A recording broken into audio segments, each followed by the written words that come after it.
President Samia under fire after rights groups share number of those reportedly killed in protest.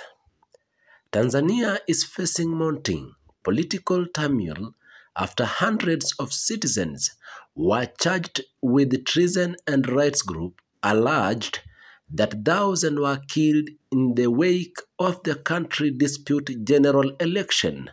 The crisis has sparked widespread condemnation from regional observers and human rights advocates who warn that the nation is sliding toward a humanitarian and democratic breakdown.